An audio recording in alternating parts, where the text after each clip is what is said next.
Hey, what's going on there, guys? And Day 65 here.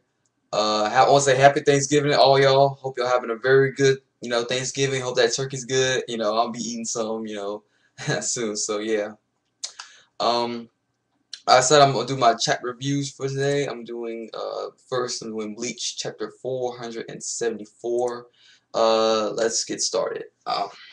First off, what happens is Ichigo and Kugo are still fighting and basically find each other, a little clash or whatever.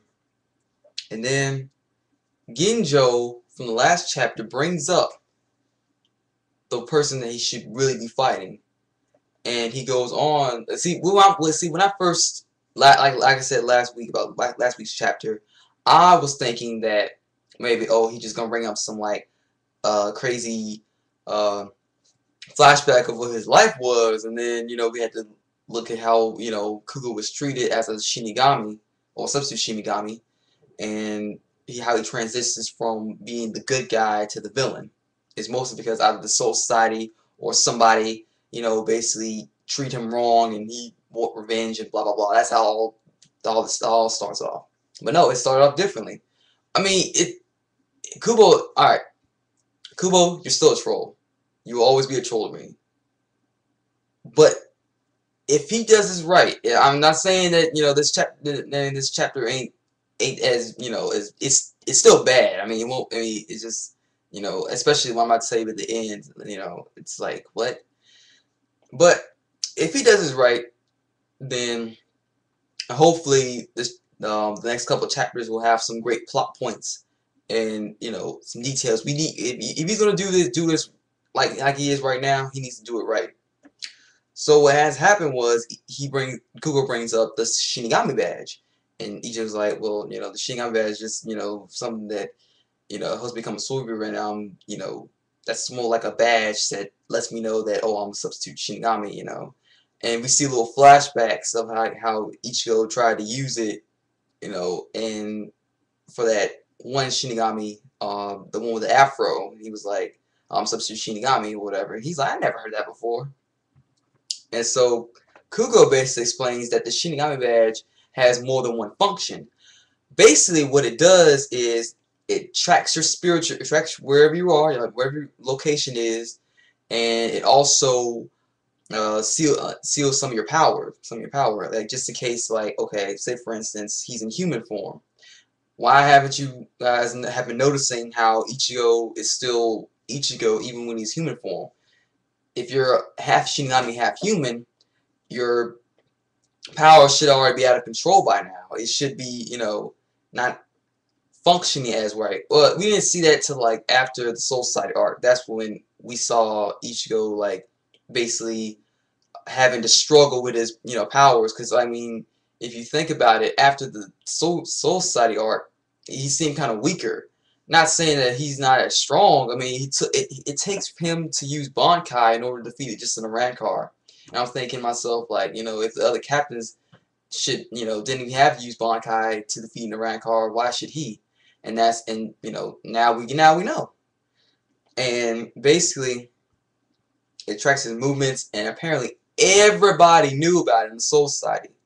That means including Rukia, Renji, Byakuya, everybody knew. And basically, the one who orchestrated this Shinigami badge idea was none other than Jushiro Ukitake, which is the captain of the 13th Squad. Here's where it gets complicated.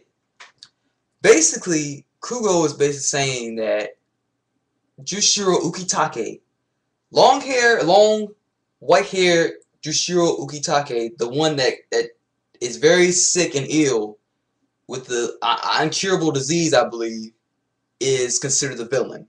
Now, what really confuses me is the fact that, like, why would Kubo try to make him seem like the villain to us? It just seemed you could have picked somebody that was like way better suited to fit the villain program. I mean, Aizen gets a pass because he faked his own death. I didn't really know much about Aizen when he first appeared. I didn't know whether he was good or bad. He seemed good, but he turned out to be evil. But that's the only reason we don't know him that well until he finally revealed himself. With Jushiro Ukitake, on the other hand, we've seen how he is. We've seen he is a good captain. You know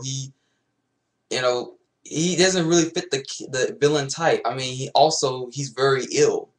So why would they make a villain out of him when he's not he's not even that strong? And I mean, not saying he's weak, but I mean, he did get impaled by Wonder Whites from behind and was out after the visor showed up for the whole entire battle. He never once got up and okay, I'm okay, I need to help them out or something. Just he was he was knocked out for the count. I really don't. I mean, that doesn't seem like the villain type to me.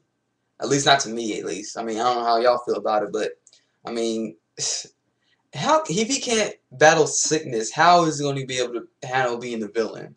I mean, come on. But while that's happening in Urahara's shop, Kisuke and Ichigo's dad, Ishin, they're in the shop, taking care of Chad and Orihime. And Kisuke is about to go to the battlefield where Ichigo and them is.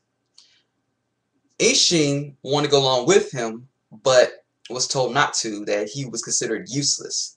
And it's kind of, I also kind of raised some questions. It's like, okay, is he useless because he just got his powers back and he's not able to fully, use them as well as he did back when he was a captain or Shinigami and a Shinigami, or well, he wasn't. I'm not sure he was a captain or not, but when he became a Soul Reaper, and just got his powers back, does that affect him some way? Can he control when he can and can't use his Shinigami powers, or what?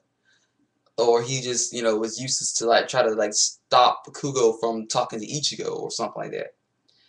And Kisuke is like, well, he's just gonna find out the truth anyway. So there's no point for you you to be going, because then I'd be kind of wasting time already.